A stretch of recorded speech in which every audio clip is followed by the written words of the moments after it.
आपको लगेगा नहीं कि क्या हुआ, मैं कहां भ्रष्ट हुआ, ऐसी जगह खड़े हो जाओगे कि जान भी नहीं पाओगे कि मैं कहां चढ़ रहा था, दोबारा उत्साह भी नहीं आ पाएगा। अभी बच्चा ना तो लोक को जानता है, ना परलोक को जानता है, ना हित को जानता है, ना अहित को जानता है। अभी उसका ब्रह्मचर्य किसी काम लायक नहीं हुआ और वो उतर गया व्यभिचार में, क्या होगा उसका जीवन।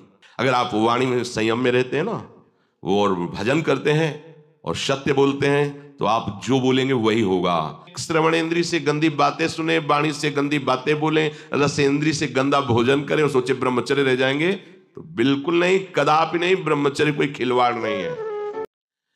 अब जो इस मार्ग पर, अध्यात्म मार्ग पर, आनंद मार्ग पर चलना चाहते हैं, तुमको एक इंद्रिय के संयम के लिए पांचों इंद्रियों पर संयम करना होगा, ज्ञान इंद्रियों पर। एक बात सुधारने के लिए ब्रह्मचर्य का रक्षा तभी वो उपासक कर सकता है जब सर्वतोभाविन ब्रह्मचर्य होगा।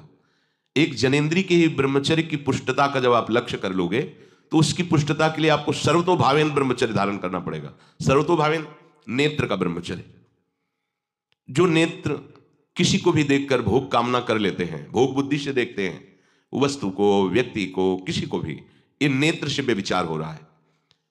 इसीलिए सावधान रहना चाहिए। जैसे नाटक, सिनेमा आदि हैं, वहां तो जान रहे हो चित्र हैं, पर उनमें जो अभिनय करने वाले जन हैं वो तो संसारी जन ही है ना।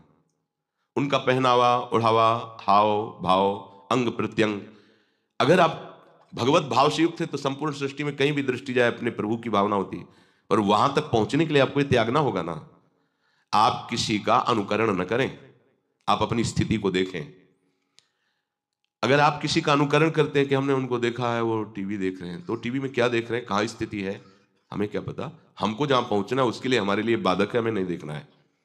अगर आप माना कि कोई नाटक ही देख रहे हैं, कोई ऐसे सीरियल ही देख रहे हैं, पर उसमें अभिनय करने वाले तो संसारी भोगी पुरुष ही है ना, आप कोई त्यागी जितेंद्रीय महात्मा को थोड़ी देख रहे हैं। तो उस देखने में तन्मयता आती है, जिसको हम देखते हैं उस पर हम आसक्त होते हैं, तभी तो उसका सुख दुख अनुभव होता है। देखो कोई ऐसी रोने वाली सीन आए तो रोना आ जाएगा, हंसने वाली आ जाए तो हंसना आ जाएगा, ऐसे तो उसका प्रभाव हम पर पड़ रहा है ना। तो हम किसी के अभिनय करने वाले के अंग प्रत्यंग को देख रहे हैं और वो कामुक होकर कोई काम चेष्टा कर रहा है या कोई ऐसा, वो सारा का सारा मन कवर कर रहा है आपका, और एकांत होते ही फिर जो मन अपना मनमानी करवाएगा आप नहीं सह पाएंगे। इसलिए नेत्र का ब्रह्मचर्य सबसे पहले शुरू कीजिए। आपको वो चीज नहीं देखनी, वो बात नहीं पढ़नी, वो दृश्य नहीं। श्रीमद् भागवत में वर्णन है, कोई पशु पक्षी भी मैथुन कर रहा हो, अचानक दृष्टि गई तो मानसिक प्रणाम करके दोबारा दृष्टि नहीं जानी चाहिए। इसीलिए लिखा है कि आप एक धनुष भूमि को देखकर, एक धनुष, इसमें किसी की हानि नहीं होगी, आपकी भी हानि नहीं होगी, आप एक धनुष भूमि देख करके ही चलिए। मतलब बहुत लंबी दूरी देखने की जरूरत नहीं है, बहुत दृष्टि उठा करके इधर उधर गर्दन हिलाने की जरूरत नहीं है। और जैसे कि कोई टक्कर मार सकता है, तो देखो जिनको प्रारब्धानुसार टक्कर लगनी होती है ना, वो चाहे जितनी सावधानी से चलो, वो प्रारब्ध आकर के दंड देता है। अन्यथा सीम की चाप सके को तासु बड़ रखवार रमापति जासु। आप जा रहे हो भगवत चिंतन करते हुए, तो प्रभु का नाम आपका पहरेदार अंग रक्षक है, कोई बाल भी बाका नहीं कर सकता। आपका प्रारब्ध यदि आया है, प्रभु से पास हो गया है कि आपको ये दंड मिलना चाहिए, फिर मिलेगा। आप निश्चिंत रहिए, निर्भय रहिए। प्रभु का जो विधान है वो मंगल करने वाला है। देखो इतने बड़े महापुरुष पूज्य श्री राधा बाबा, श्री आद्याशक्ति भगवती की प्रसन्नता की आराधना कर रहे हैं, क्योंकि श्री कृष्ण हमारे पति हों, इस सिद्धांत की पुष्टता के लिए। और पैर फिसल जाता है, स्नान करने जाते हैं, खड़ाऊ पहने हुए थे और अंग टूट जाता है, दवा नहीं लेते, बांस की खिपचाल बांधकर पुनः अनुष्ठान में बैठते हैं। बलिहारी ऐसी सामर्थ्य की, ये भागवतिक प्रारब्ध ऐसे महापुरुषों को भी दंड दे देता है। देखो ना, ऐसे महापुरुष जो ऐसी ऊंचाई पर पहुंचे हैं और इतने भागवत भजन में नियम निष्ठ हैं, उनको भी प्रारब्ध दंड दे रहा है शरीर को। तो अपने को इससे निश्चिंत हो जाना है। जो होना है उसे रोक नहीं सकते, जो नहीं होना उसे कोई कर नहीं सकता। अपने आराध्य देव के चिंतन में ज्यादा नेत्रों को इधर उधर दौड़ाने की जरूरत नहीं है। नेत्र का ब्रह्मचर्य, फिर वाणी का ब्रह्मचर्य, बहुत बड़ा प्रभाव पड़ता है इससे। यदि आप जबान से अश्लील बातें, गंदी बातें, कामुक बातें करेंगे तो आप ब्रह्मचर्य रह ही नहीं सकते। अगर आप वाणी से परस्पर शरीर आकर्षण वाली बातें करेंगे, उसको देखा तुमने क्या, बस आप गए, चाहे वो स्त्री शरीरधारी साधक हो या पुरुष शरीरधारी। परस्पर आकर्षण संबंधी यदि वाणी खुली आपकी, तो वाणी के व्यभिचार से आपका जनेंद्री का व्यभिचार प्रारंभ हो जाएगा। आप रोक नहीं सकते, नहीं रोक सकते। इसलिए वाणी से भी कोई ऐसी वार्ता ना कीजिए जिससे आपके अंदर काम वेदना बढ़े। श्रवणेंद्री का, कान से गंदी बातें, व्यभिचार की बातें, कामुक बातें सुनना जिससे हमारे हृदय में कामना जग जाए, बिल्कुल नहीं। भले वो किसी को लेकर टीका टिप्पणी की जा रही हो, देखो वो साधक है, उसको हमने देखा वहां ऐसे देख रहा था, वैसे कर रहा था, वो तो आपको समझ में आ रहा है कि किसी साधक की बात कर रहे हैं, वो तुम्हारे नाश के लिए उपाय कर रहे हैं जो आपको ऐसी बात बता रहे हैं। क्यों? क्योंकि आप भी तो साधक हैं। श्रवणेंद्री का व्यभिचार हो रहा है। आराध्य देव के सिवा और कोई बात कान से सुनना उसे व्यभिचार कहते हैं। इसलिए महाप्रभु कहते श्रवण फूटो जो अन्न सुनो। ऐसा हमारा अगर कान कुछ और सुने तो फूट जाए, नेत्र कुछ और देखें तो ये नेत्र नष्ट हो जाए, वाणी कुछ और बोले तो मुख हो जाए। हमारी श्रवणेंद्री का व्यभिचार नहीं होना चाहिए। धर्म की बात, अपने आराध्य देव की बात, शास्त्र सम्मत बात हम श्रवण करें। अन्यथा अगर कोई ऐसा मित्र है या हमारा साथ में रहने वाला है, कोई किसी भी साधक को लेकर बात कर रहा है, तो भी हमें कान में उंगली डाले नहीं। हम कोई ईश्वर थोड़ी कि हम किसी को संभाल लेंगे, हम अपने को नहीं संभाल पा रहे। हमारे सामने किसी की बात मत करो, ऐसी करना है तो प्रभु की चर्चा करो, अन्यथा मत करो। तो अगर आप श्रवणेंद्री का ब्रह्मचर्य, वाकेंद्री का ब्रह्मचर्य, नेत्रेंद्री का ब्रह्मचर्य और त्वगेंद्री का ब्रह्मचर्य, अनावश्यक किसी को स्पर्श मत करो। परस्पर विरोधी शरीर को तो भूल कर मत करो। विरोधी शरीर जैसे हमारा पुरुष शरीर है, सामने स्त्री शरीर है, तो किसी भी तरह से सेवा के लिए संकेत करना या किसी भी सेवा के लेन देन में बचाव पक्ष में रहो। यहां रख दीजिए सामान, फिर आप उठा लीजिए। सीधे हाथ में सामान लेना नहीं, सीधे हाथ में सामान देना नहीं, जमीन में रख दीजिए। बहुत पवित्र है तो आप कुर्सी पे जो भी आसन उसका हाथ में लेने का नहीं। परस्पर विरोधी भाव वाले शरीरों का स्पर्श बिल्कुल निषेध है, किसी भी कारण से न किया जाए। मान लीजिएगा ये बहुत मतलब आवश्यक है, यदि आप इसमें चूक कर गए तो धीरे धीरे आप फिसल के वहीं खड़े हो जाएंगे जहां से चढ़ना मुश्किल है। किसी भी साधिका को, किसी भी साधक को परस्पर लेन देन हाथ में नहीं करना चाहिए। मानो हमारी बात, आपको माला देनी है, चौकी पे विराजमान करो, हम उठा लेंगे। हमें कोई सामग्री, ये सामान रखिए, आप उठा लीजिएगा। कभी भी कोई भी परस्पर मुस्कुराहट, बातचीत, ऐसे कोई इशारे यदि दिखाई दे तो आप बचो और उसको बचाओ। साधक है, साधिका है, उससे गलती हो सकती है, आपसे भी गलती हो सकती है। आप सत्संग सुनते हैं, आपको लगा कि इसकी मुस्कुराहट, इसकी कुछ चेष्टा ऐसी दिखाई दे रही है जो हमारे अंदर कामुकता पैदा कर सकती है, उसको भी बचाओ और स्वयं बचो, तो भगवान आप पर प्रसन्न हो जाएंगे। वो देख रहे हैं अंदर की बात। साधक को बहुत सावधान रहने की आवश्यकता। ये इसको खिलवाड़ मत समझो, इसीलिए कह रहे हैं ये अध्यात्म है, ये परमार्थ है। आपको लगेगा नहीं कि क्या हुआ, मैं कहां भ्रष्ट हुआ, ऐसी जगह खड़े हो जाओगे कि जान भी नहीं पाओगे कि मैं कहां चढ़ रहा था, दोबारा उत्साह भी नहीं आ पाएगा। बात अच्छे से समझ लीजिए। तो हमारी त्वगेंद्री का व्यभिचार ना होने पावे, सहसा किसी का इस पर, किसी की भी अगर सेवा करने का सौभाग्य मिले, फिर उसमें ये प्रश्न नहीं उठता। अगर कोई गिर रहा पड़ा है, भला ऐसी स्थिति में कि मुझे अत्यंत आवश्यक है उसे उठाना, अगर नहीं उठाते तो वो कष्ट पा रहा, अचानक कोई गिर जाए, फिर हम ये नहीं देखेंगे, फिर ये हम सूत्र नहीं स्वीकार करेंगे कि अब हम तो ब्रह्मचारी हैं, अब हम खड़े खड़े देख, नहीं, उसको अत्यंत आवश्यकता है हमारी। अब उस समय भूल गए अपने आप को और उसको उठा करके अगर हमें अस्पताल ले जाना, अस्पताल ले जाएंगे, जरूरत है हम उसकी सेवा करेंगे। सावधान, वो भगवत भाव से की हुई सेवा तुम्हारे अंदर आध्यात्मिक शक्ति पैदा करेगी, काम भावना नहीं पैदा करेगी। हमारी माँ बीमार हो और हमें उसे पता चला कि शौच कर दिया है, हमें शौचाना पड़े, हमें उसका मल धोना पड़े, तो क्या हमें काम जागृत हो जाएगा? क्या मेरी माँ है, हमारी बुद्धि कभी ऐसी नहीं होगी।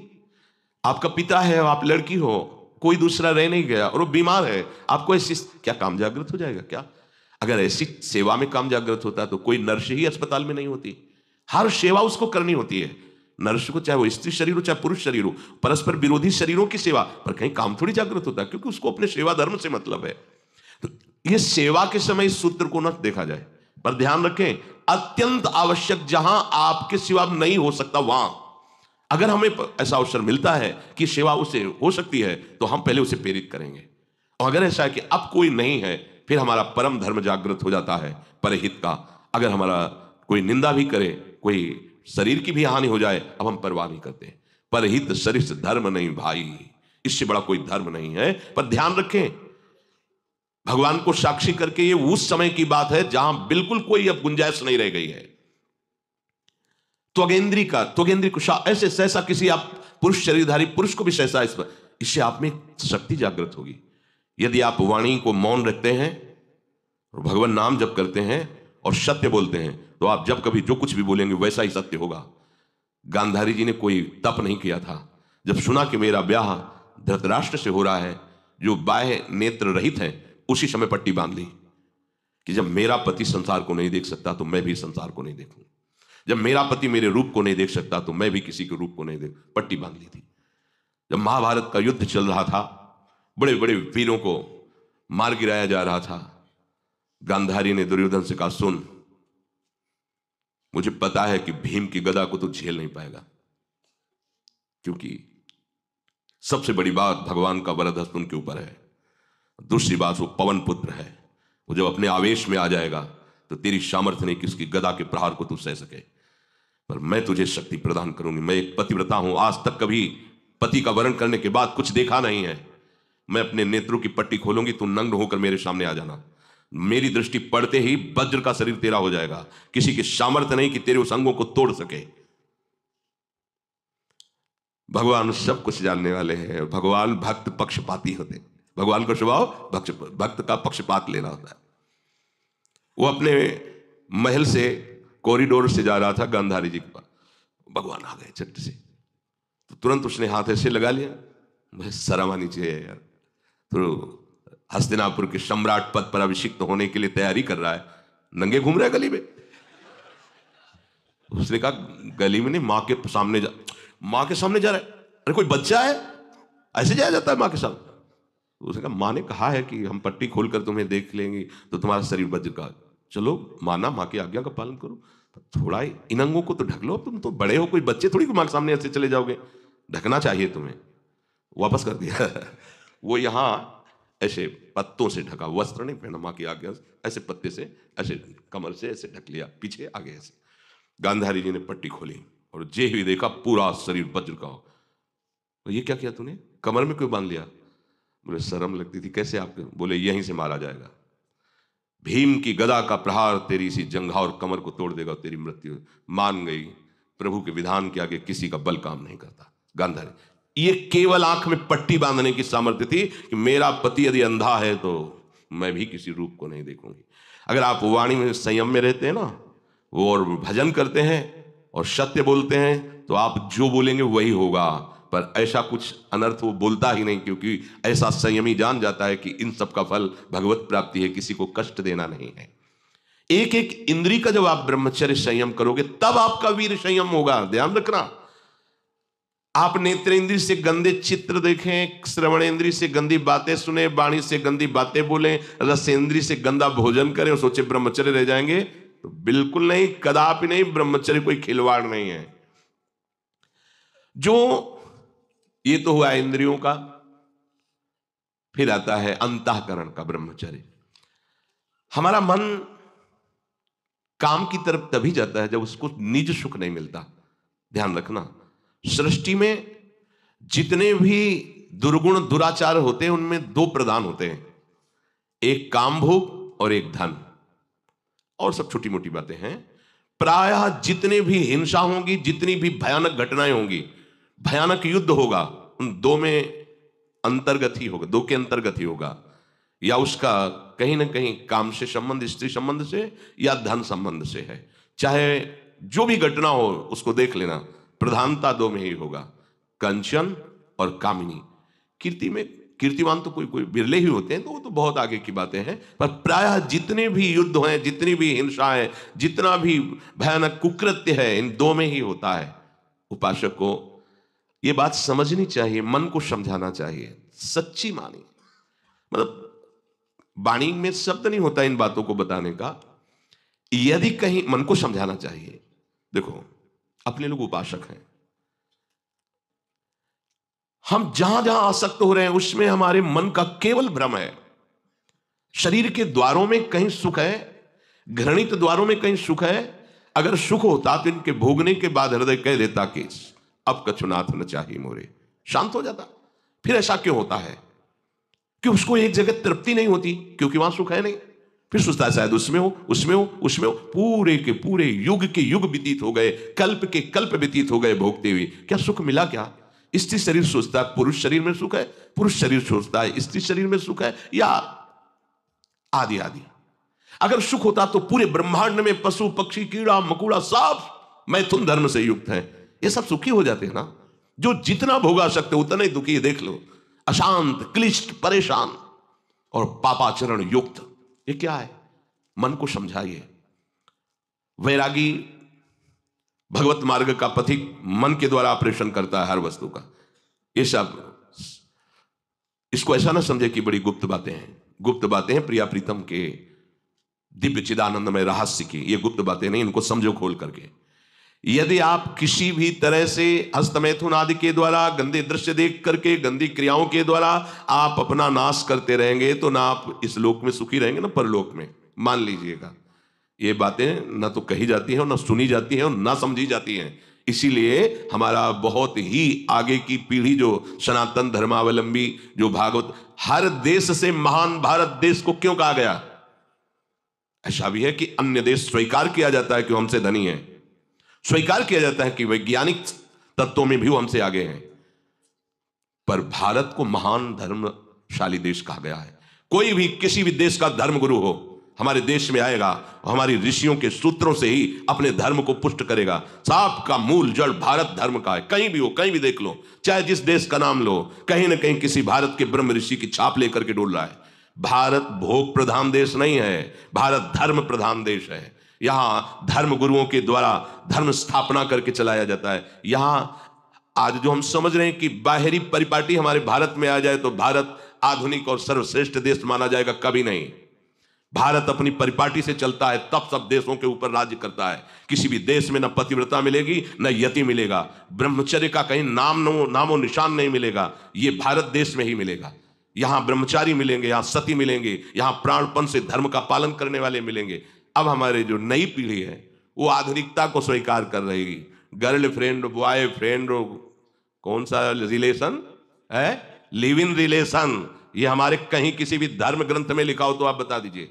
बाल्यावस्था से आज तक जितने भी धर्म ग्रंथों का स्वाध्याय हुआ, कहीं भी लिखा हो तो ये बोलो सर्वनाश का स्वरूप है कि नहीं है। अभी बच्चा ना तो लोक को जानता है, ना परलोक को जानता है, ना हित को जानता है, ना अहित को जानता है। अभी उसका ब्रह्मचर्य किसी काम लायक नहीं हुआ और वो उतर गया व्यभिचार में। क्या होगा उसका जीवन? क्या होगा जीवन? चाहे वो स्त्री स्वरूप में चाहे पुरुष स्वरूप में हो, क्या बिना संयम के ये पशुता के व्यवहार से किसी की ना लौकिक उन्नति होती है ना परमार्थिक उन्नति होती है। पर कौन सुनेगा? यही कहा जाएगा पुराने जमाने के शास्त्रों को केवल वर्णन कर रहे हैं, ये क्या जाने आधुनिक जमाने को। तो आधुनिक जमाने की दशा क्या, और यहाँ खोल करके देखो। कोई बात नहीं, दोस्त बनाना कोई बुरी बात नहीं, इस बात को हम मानते हैं। स्त्री शरीरधारी पुरुष शरीर को मित्र बना सकता है, कोई दोष नहीं। पुरुष शरीरधारी स्त्री को मित्र बना सकता है, कोई दोष नहीं। लेकिन मित्र का क्या कर्तव्य होता है? कुपंथ निवार सुपंथ चलावा, कुमार्ग से हटा करके सुपंथ में चलाना, उसकी समस्याओं को दूर करके उसको आनंद में से युक्त करना, उसको सहयोग करना, ना कि शोषण करना। दोस्ती कहते हैं उसके दुखों को मिटा करके उसको शांति और सुख के मार्ग में ले जाना। इसीलिए ये जो आधुनिकता बढ़ रही है, ये जो खान पान गलत हो रहा है, ये जो दर्शन गलत हो रहा है, तो इस जमाने में ब्रह्मचर्य ये केवल शब्द ही लिखा मिलेगा, जीवन में नहीं मिलेगा। नए नए बच्चे व्यसन कर रहे हैं, नशा कर रहे हैं, गंदे आचरण कर रहे हैं। क्या होगा? कैसे आगे कोई समझेगा? शास्त्र क्या है, धर्म क्या है, बल क्या है? आज नवयुवक 16 से 28 के बीच में कोई ऐसा नहीं दिखाई देता है जिसमें आध्यात्मिक थोड़ा भी बल हो, काम क्रोध आदि सहने की सामर्थ्य हो। अपने बूढ़े माता पिता को थप्पड़ मार रहे हैं, बूढ़े माता पिता को गाली दे रहे हैं। बूढ़े माता पिता जिन्होंने खवा पिला के इतना बड़ा, उन्हें अनाथालय भिजवाया जा रहा है, उनको छोड़ दिया जा रहा है। आप विदेश घूम रहे हैं, उनके खाने की व्यवस्था घर में नहीं। क्या है ये? आज आधुनिक विद्या का ये प्रभाव है। विद्या विनयम ददाति, जो अपने वयोवृद्धों की सेवा नहीं कर सकता वो क्या विद्या पढ़ा? जो दूसरों की रक्षा नहीं कर सकता क्या विद्या पढ़ा? क्या विद्या का यही स्वरूप है दूसरे का शोषण करना? क्या विद्या का यही स्वरूप है कि शराब पीना, ड्रग्स का ये नशा करना? ये क्या विद्या सिखाती है? वो कहा जाता है आज तो आधुनिक विद्या बढ़ रही। मुझे लगता है संयम में रहना ही विद्या का वास्तविक स्वरूप है। अपनी इंद्रियों को संयम में रखना, अपने को संयम में रखना, बुजुर्गों का, गुरुजनों का, शास्त्र का, भगवान का भय रखना हृदय में।